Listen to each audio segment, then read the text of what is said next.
Baik, Assalamualaikum warahmatullahi wabarakatuh.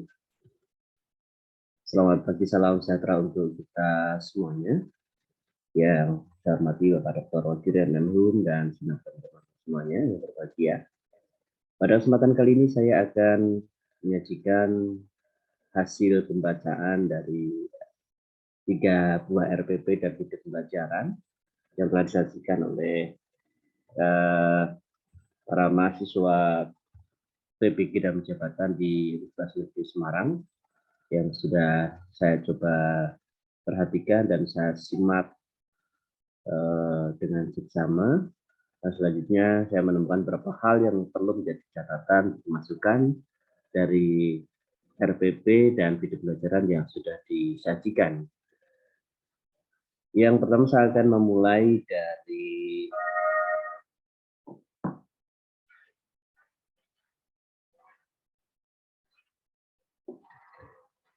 catatan-catatan penting ya yang terkait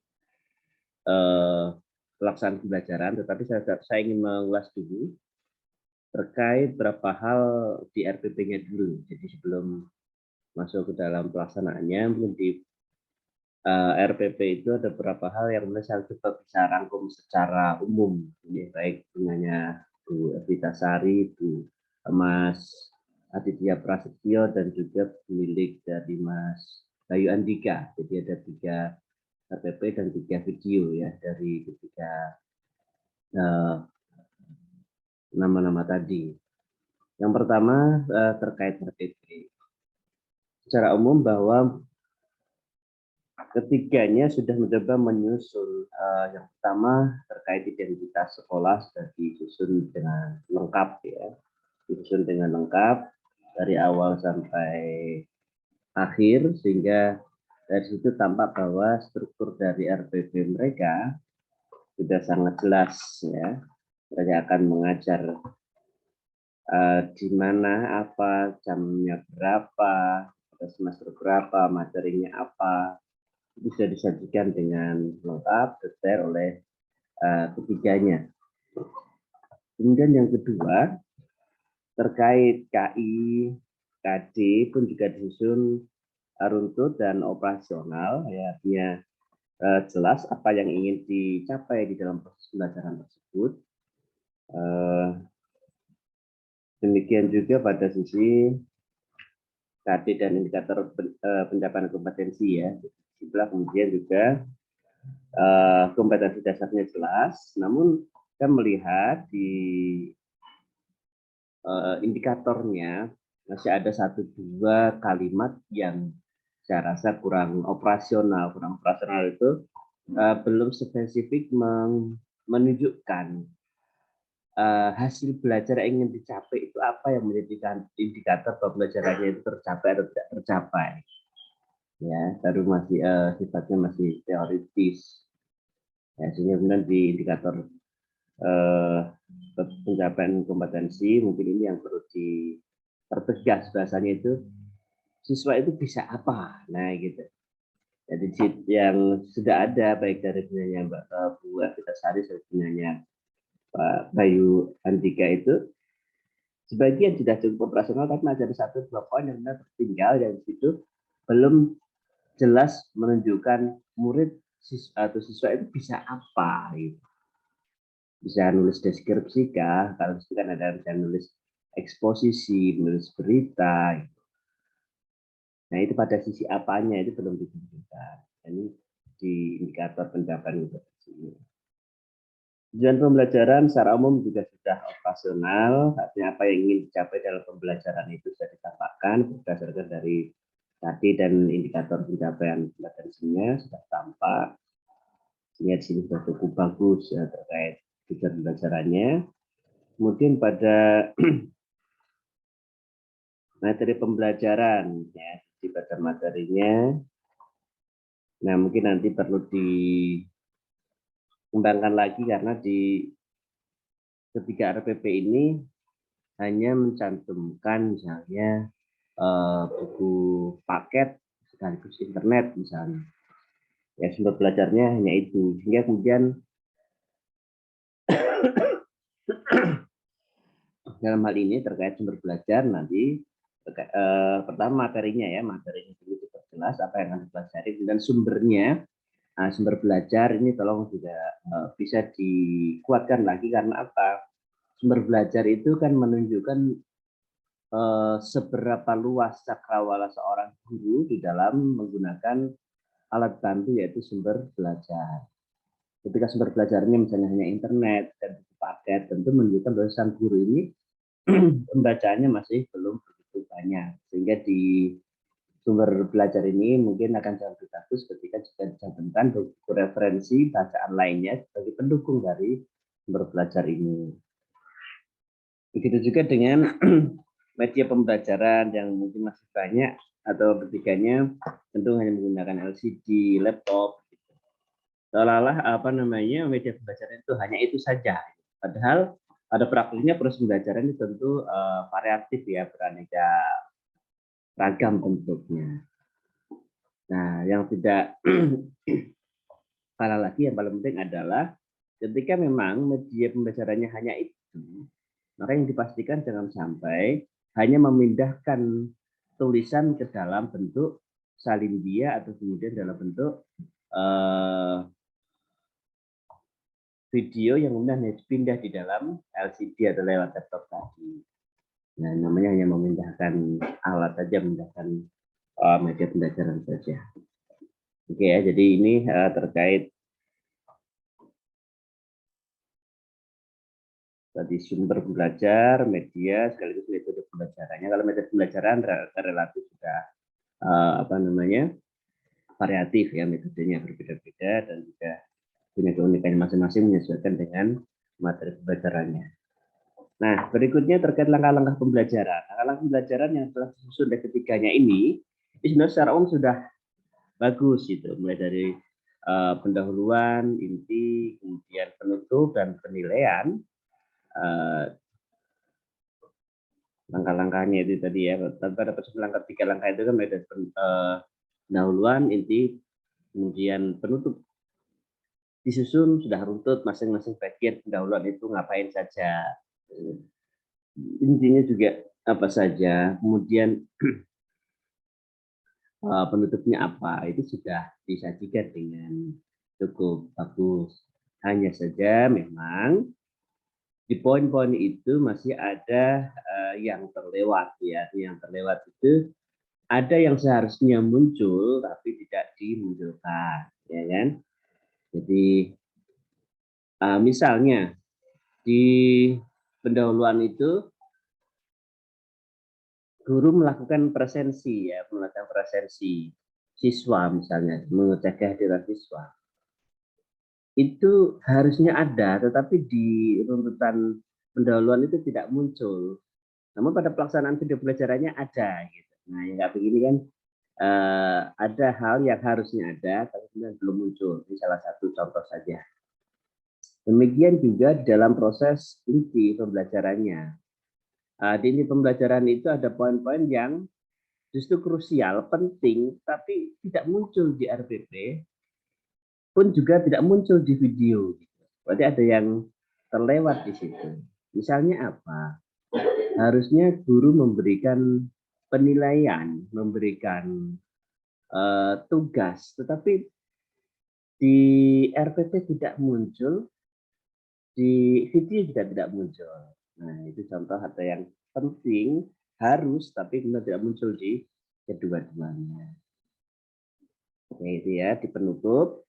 Penutup itu yang problemnya ini adalah ada yang sudah ditulis, tetapi kemudian tidak disajikan di video. Ada yang tidak ditulis, tapi kemudian disajikan di video. Ya, misalnya menghubungkan pelajaran atau kemudian memberikan informasi pembelajaran yang akan dipelajari pekan depan. Itu di RPP ada yang dimunculkan, ada yang tidak dimunculkan. Ya, di video rata-rata tidak dimunculkan, misalnya begitu. Kemudian juga terkait misalnya guru harus memotivasi siswa. Di RPP ada yang tidak dimunculkan. ada yang dimunculkan tapi di video tidak dilakukan, gitu.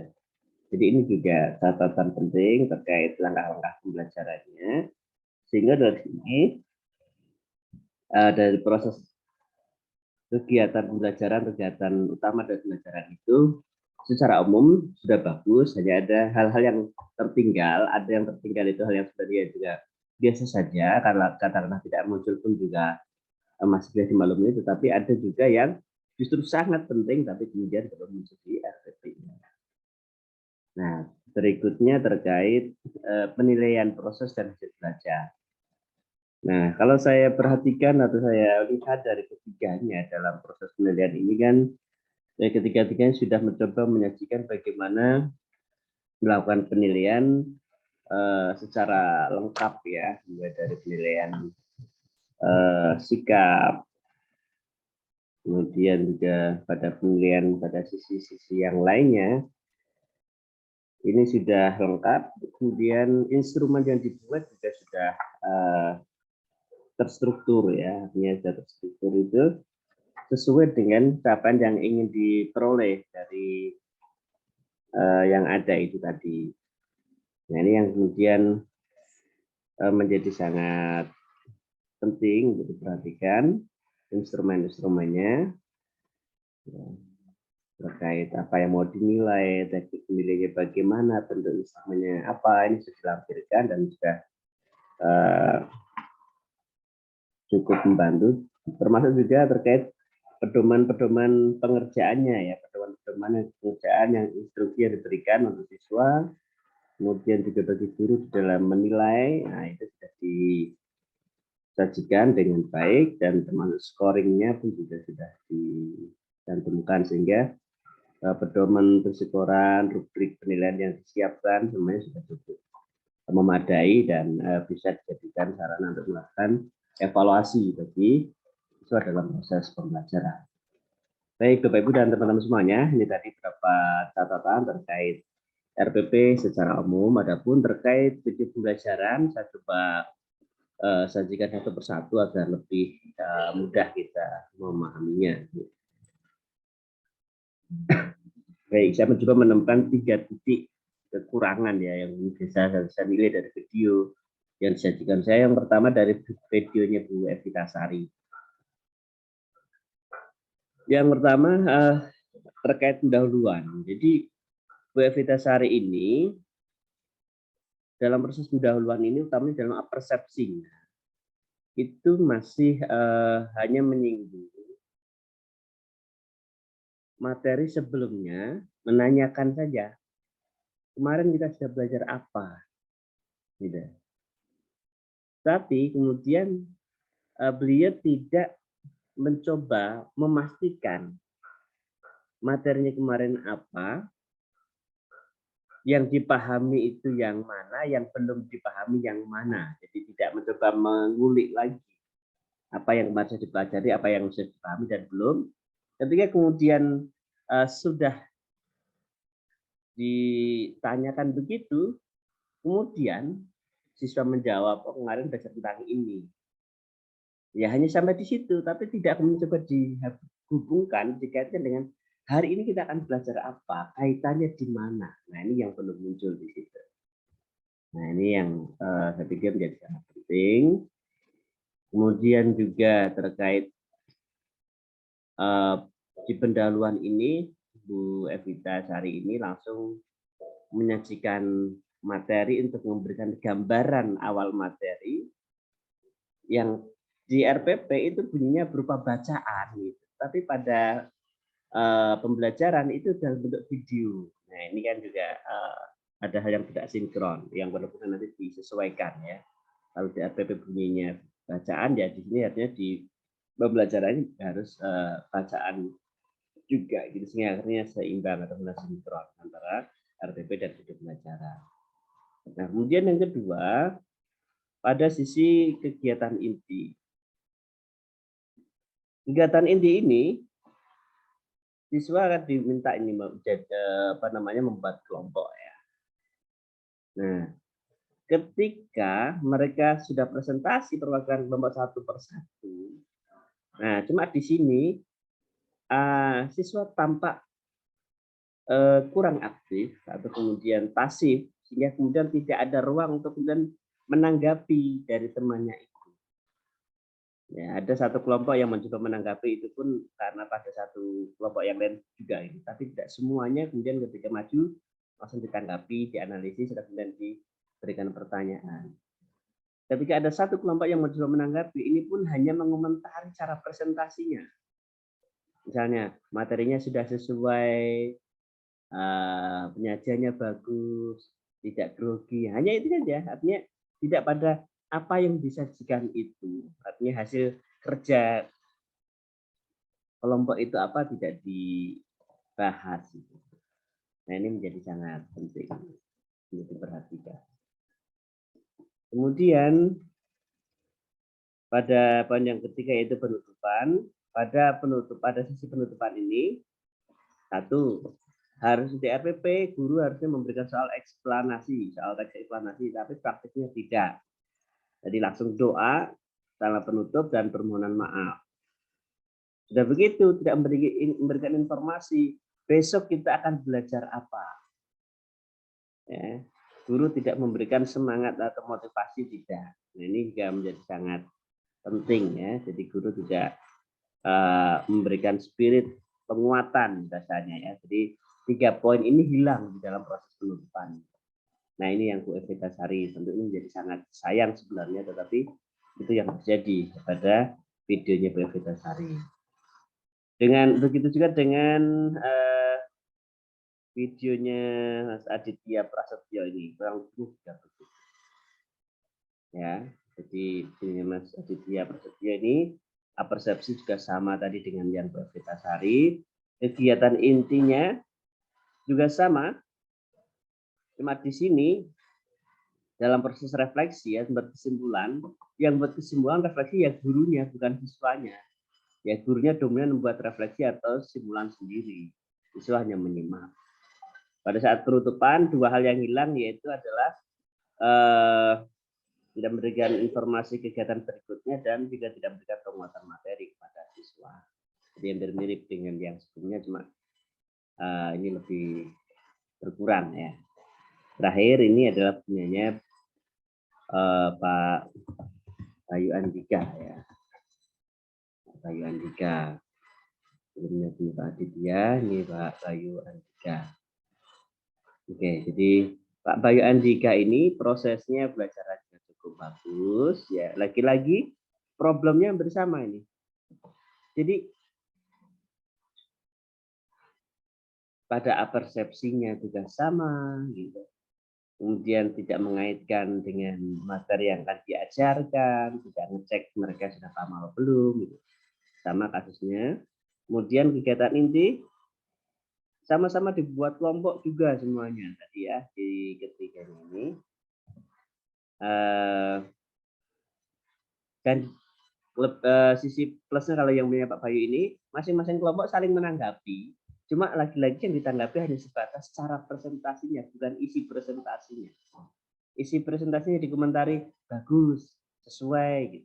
Tetapi what happen, apa yang terjadi di materi itu, apa pengertiannya, kok bisa begitu sebagainya tidak ditanyakan, tidak digali lebih jauh, sehingga menjadi mentah gitu.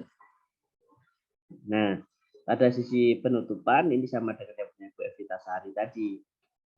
Ya, jadi Pak Bayu ini tidak memberikan penjelasan tugasnya apa, tidak menginformasikan kegiatan belajar berikutnya apa, dan tidak memberikan penguatan atau semangat pada siswanya.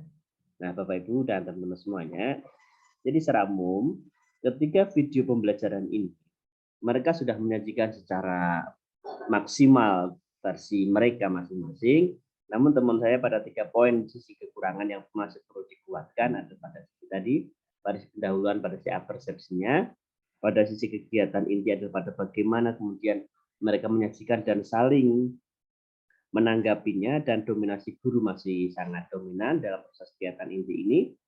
Kemudian yang ketiga adalah pada sisi penutup, guru atau ketiganya masih lupa dengan tugas apa yang harus dikerjakan, yang harus dinilai oleh guru. Kemudian yang kedua, kegiatan berikutnya, materi berikutnya apa yang harus dipelajari, dan yang ketiga adalah penguatan kepada siswa ya, terkait untuk belajar dan seterusnya. Ini yang terlewat atau kemudian belum disajikan oleh masing-masing guru dalam video pembelajarannya.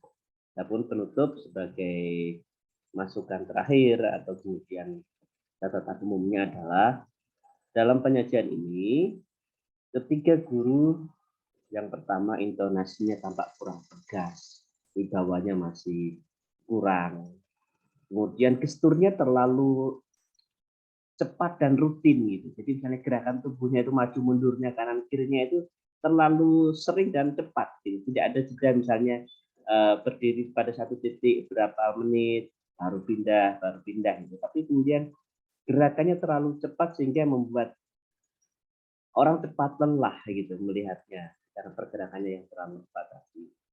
Nah, ini yang kemudian tampak yang perlu masih diperbaiki ya. Ini kemudian dari sini cara menampilkan guru yang tadinya sempurna, yang tadinya sudah bagus, tapi ketika kemudian ada hal-hal titik yang kurang sedikit saja dalam penyajiannya, menjadi terasa ada hal yang masih hambar atau yang perlu diperbaiki. Oke, namun secara umum sekali lagi tampilan dari Bapak Ibu guru yang sudah menunjukkan itu sudah sangat bagus. Hanya memang ada titik-titik kosong atau titik-titik yang perlu masih diperbaiki untuk dikembangkan lebih jauh. Bapak Ibu yang berbahagia, itu saja yang saya sampaikan terkait hasil penilaian sekaligus analisis dari RPP dan video pelajaran yang sudah disajikan atau yang sudah diberikan. Apabila ada kurangnya, saya mohon maaf, dan semoga dari sini kita terus belajar dan saling mengembangkan kapasitas diri kita masing-masing. Terima kasih. Assalamualaikum warahmatullahi wabarakatuh.